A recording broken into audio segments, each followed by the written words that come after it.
అందరికీ నమస్కారం. విజయవాడలో ప్రేమోన్మాది గడ్డం మణికంఠ హత్య చేసినటువంటి దర్శిని తండ్రి శ్రీరామచంద్రమూర్తి గారి మరణం పట్ల ఇంతవరకు రాష్ట్ర ప్రభుత్వం ఎందుకు స్పందించలా? హోంమంత్రి గారు ఎందుకు స్పందించలా? దీనికి కారణం గడ్డం మణికంఠ తెలుగుదేశం పార్టీ కార్యకర్తనా? తెలుగుదేశం పార్టీ సానుభూతిపరుడనా? ఇంత సంచలనం రేపినటువంటి ఈ హత్యపై ఇంతవరకు రాష్ట్ర ప్రభుత్వం కానీ తెలుగుదేశం పార్టీ నాయకులు కానీ కూటమి నాయకులు కానీ స్పందించలేదంటే ఖచ్చితంగా గడ్డం మణికంఠ తెలుగుదేశం పార్టీ సానుభూతిపరుడు, తెలుగుదేశం పార్టీ కార్యకర్త కనుకనే ఇంతవరకు రాష్ట్ర ప్రభుత్వం కానీ హోంమంత్రి గారు కానీ అదేవిధంగా తెలుగుదేశం పార్టీ నాయకులు కానీ పశ్చిమ నియోజకవర్గంలో ఉండేటువంటి ఎమ్మెల్యే సుజనా చౌదరి గారు కానీ కనీసం స్పందించకపోవడానికి కారణం ఇవేమి మేము సొంతంగా చెప్తున్నటువంటి మాటలు కాదు.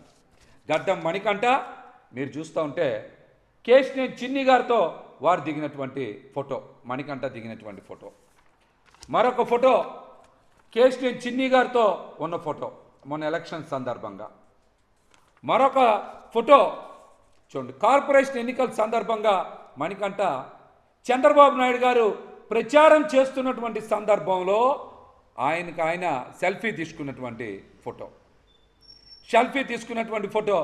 కాబట్టే మేము చెప్తా ఉన్నాం, గడ్డం మణికంఠ ముమ్మాటికి తెలుగుదేశం పార్టీ సానుభూతిపరుడే. అతను ప్రేమోన్మాదే.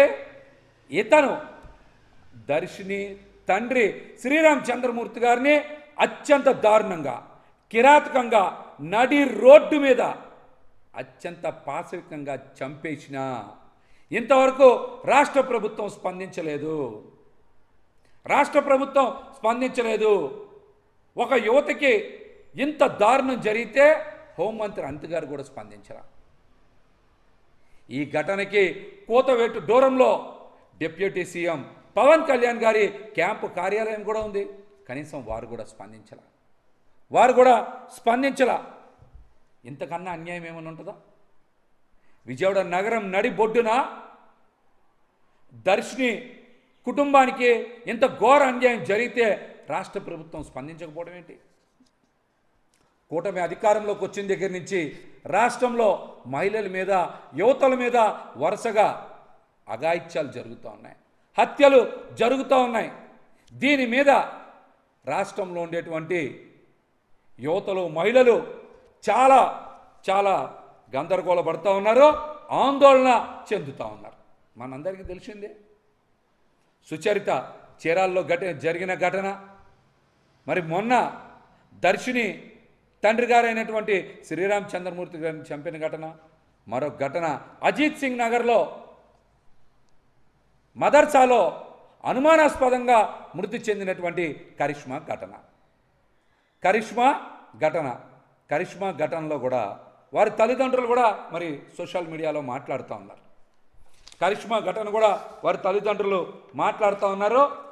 మాకు ఫుడ్ పాయిజన్ వల్ల కరిష్మాలో చనిపోలేదు, బాడీ మీద దెబ్బలు ఉన్నాయి, మాకు అనుమానాస్పదంగా ఉందని వారు కూడా ఆవేదన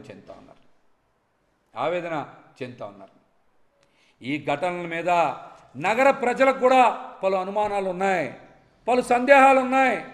దీని మీద ఖచ్చితంగా సిపి రామకృష్ణ గారు చాలా ముక్కుసూటి నిజాయితీ కలిగినటువంటి వ్యక్తి, అధికారి కూడా వారు ఖచ్చితంగా లోతైన దర్యాప్తు చేయాలని కూడా మేమైతే విజ్ఞప్తి చేస్తూ ఉన్నాం.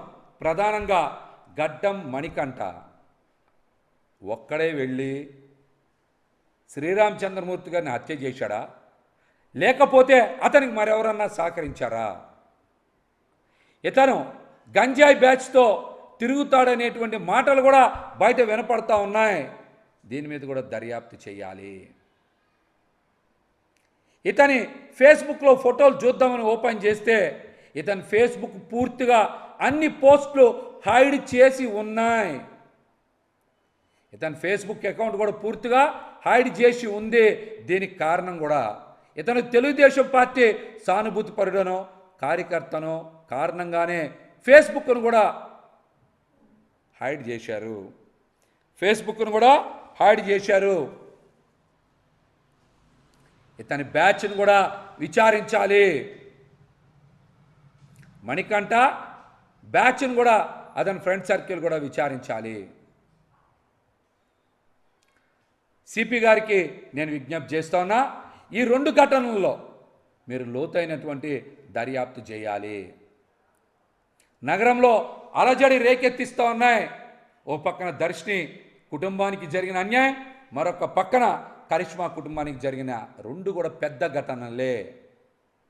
దీని మీద ఎంపీ గారు చిన్ని గారు స్పందించాలా, 3 ఎమ్మెల్యేలు కూడా స్పందించలేదంటే మహిళలకు జరుగుతున్న అన్యాయాలపై వారు కనీస స్పందన చూపలేదంటే వారి బాధ్యత రాహిత్యాన్ని, వారి నిర్లక్ష్య ధోరణిని ప్రజలు తెలుసుకోవాలని కూడా ఈ సందర్భంగా నేనైతే తెలియజేస్తూ ఉన్నా. ముఖ్యంగా దర్శిని కుటుంబాన్ని నేను వెళ్ళి పరామర్శించా.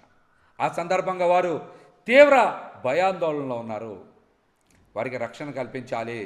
అదేవిధంగా వారిది చాలా సామాన్య కుటుంబం, పేద కుటుంబం. ప్రభుత్వం తక్షణమే స్పందించాలి. వారికి సొంత ఇల్లు, ఉద్యోగం, ఆర్థిక సాయం, అదేవిధంగా రక్షణ కల్పించాలని కూడా మేము డిమాండ్ చేస్తూ ఉన్నాం. పార్టీలో కూడా పెద్దలకి అంశాలని ఖచ్చితంగా తెలియజేసి ఇటు దర్శినికి అదేవిధంగా అటు కరిష్మా కుటుంబాలకి న్యాయం జరిగేలాగా పార్టీ అగ్రనాయకత్వంతో మాట్లాడి వారి సూచనల మేరకు తదుపరి కార్యాచరణ కూడా చేస్తామని ఈ సందర్భంగా తెలియజేస్తా. సుజనా చౌదరి గారు ఎక్కడున్నారు? మీరు నియోజకవర్గంలో ఒక ఆర్య వైశ్య సామాజిక వర్గానికి చెందినటువంటి దర్శిని కుటుంబానికి అన్యాయం జరిగితే మీరు ఎక్కడ? ఆ కుటుంబాన్ని పరామర్శించడానికి మీకు తీరిక, ఓపిక లేదా? ఆ కుటుంబానికి భరోసా ఇవ్వడానికి మీకు సమయం